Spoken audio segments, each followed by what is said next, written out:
Card ଗଲା ସେ ବାଣ୍ଟୁଲା ତାକୁ କ୍ଲାସରୁମ୍ ରେ ପଢେଇ ପଢିକା ତାକୁ ବିରକ୍ତି ହେଇସାରିଲେଣି। ତ ତାକୁ କହିଥିଲା ଆଜି ପାର୍କ ଆସିବା ପାଇଁ, ଏତେ ଯାଏଁ ସେ ଆସିନି। ଲେଟ୍ ହେଲାଣି ଦେଖୁଛି। ହାଇରେ ବାଣ୍ଟୁଲ, ମୋର ତ ଲେଟ୍ ରେ ଆସିଲୁ, ପୁଣି ଗାଲର ହାତ ଦେଇକି କାହିଁ ଆସିଲୁ? ସାର୍ ବଡ ଦୁଃଖର କଥା ସାର୍। କି ଦୁଃଖ ଦେଖିଆ କହନି ଦେଖିଆ। ସାର୍ ଆଜି ଏଠିକି ଆସିବା ବେଳକୁ ଖନ୍ତାବଡା ମାର୍କେଟରେ ଗୋଟେ ଝିଅଟେ ମୋ ଗାଲକୁ ଢୋ କି ଲଗେଇଥିଲା। କି କାହିଁକି? କିଛି ନାହିଁ ସାର୍, ବାସ୍ ସିଏ ମତେ ପ୍ରଶ୍ନ ପଚାରିଲେ, ତାଙ୍କ ପ୍ରଶ୍ନରେ ମୁଁ ଉତ୍ତର ଦେଲି ସାର୍। ଦେଖିଆ ପ୍ରଶ୍ନ କହନି ଦେଖିଆ। ସାର୍ ସିଏ ପଚାରିଲା ଆମର କାଳ କେତେଟା। କହନି ଦେଖିଆ। ସାର୍ ମୁଁ କହିଲି ଅତୀତ, ବର୍ତ୍ତମାନ, ଭବିଷ୍ୟତ। ଏତେ ଠିକ ଅଛି। ସାର୍ ସିଏ ବି ସେଇ କଥା କହିଲେ ଠିକ ଅଛି। ତାପରେ ତିନିଟା କାଳକୁ ନେଇକି ଗୋଟେ ଗୋଟେ ବାକ୍ୟ କହିଲି। ହଉ କହ ଦେଖିଆ। ସାର୍ ମୁଁ କହିଲି ଅତୀତରେ ମୁଁ ଆପଣଙ୍କୁ ଲାଇନ ମାରୁଥିଲି, ବର୍ତ୍ତମାନ ମୁଁ ତମକୁ ଭଲ ପାଉଛି, ଭବିଷ୍ୟତରେ ତମକୁ ଉଠେନି। ବାକ୍ୟ ମୁଁ ଗାଲକୁ ଢୋ କି ଲଗେଇଥିଲି, ପୁରା ସବୁ ଲୋକ ମତେ ହିଁ ଅନେଇଛନ୍ତି। ସାର୍ କହିଲେ ସାର୍ ମୋ ବାକ୍ୟରେ ଏଠି କଣ ଭୁଲ ଅଛି, ମୋ ଗାଲକୁ ସେ ଢୋ କି ଲଗେଇଦେଲେ। ବାକ୍ୟରେ ଭୁଲ ନାହିଁ ରେ, ଭାବରେ ଟିକେ ଭୁଲ ଅଛି। ସାର୍ ଏମିତି ଯଦି କଥା ଅଛି ମତେ ଡାଇରେକ୍ଟ ପଚାରିଲେନି, କହିଦେଇଥାନ୍ତି ଆଇ ଲଭ ୟୁ। ହାଇ ତତେ ଆଇ ଲଭ୍ ୟୁ ତୁ ତତେ ପିଟିବେନି?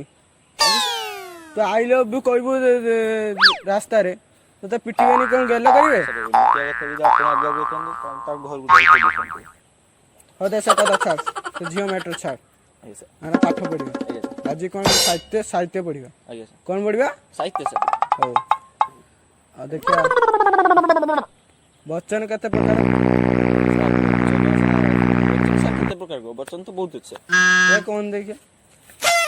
ସାର୍ ବଚ୍ଚନ ଅମିତାଭ ବଚ୍ଚନ ସାର୍, ଅଭିଷେକ ବଚ୍ଚନ, ଅଭିଷେକ ବଚ୍ଚନ ତା ବାପା ତ ଅମିତାଭ ବଚ୍ଚନ, ଅମିତାଭ ବଚ୍ଚନ ବାପା, ଏମିତି ସାର୍ ବହୁତ ବାପା ବାହାରିବେ ତାଙ୍କ ସାର୍। ବଡ ଧନ୍ୟବାଦ ତୁ। ସାର୍ ବହିରେ ଅଛି ଦିଟା, ତୁ କହିବୁ ନେଇକି ତା ବାପା ତା ବାପା ତା ବାପା ତା ବାପା, ବଂଶଗତ ତୁ କାଉଣ୍ଟିଂ କରୁଛୁ ଏଠି।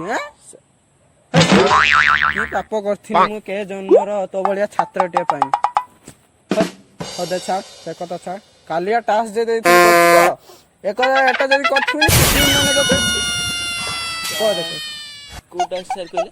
ଏ ଯେ ଗଧ ଉପରେ ରଚନା ଲେଖିବାକୁ କହିଥିଲି ତତେ। ସାର୍ ଆମର ତ ସାର୍ ଗଧ ନାହିଁ। ହଉ ହଉ ସାର୍ ଶୁଣ ଗୋଟେ କଥା ସାର୍, ଆମର ତ ସାର୍ ଗଧ ନାହିଁ।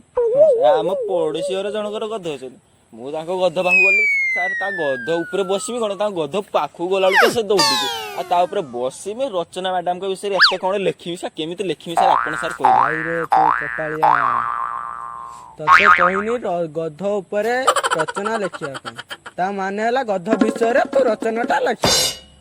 ତୁ ତାପରେ ଗୁଡଉଛୁ, ତାକୁ ଗଧକୁ ଗୁଡଉଛୁ ସାର୍ ସେ ଭଳିଆ ହେଲେ କଣ ହବ? କହିଲେ ସାର୍ ଗଧ ଉପରେ ବସି ରଚନା ଲେଖିବା ପାଇଁ, ଆଜି ପର୍ଯ୍ୟନ୍ତ ଗଧ ବିଷୟ ଲେଖିବା ପାଇଁ। ଆରେ ଦି ତୁମ ଜୀବନ, ତତେ ପାଠ ପଢେଇବି କିଛି ଲାଭ ନାହିଁ, ଯା ପଳା।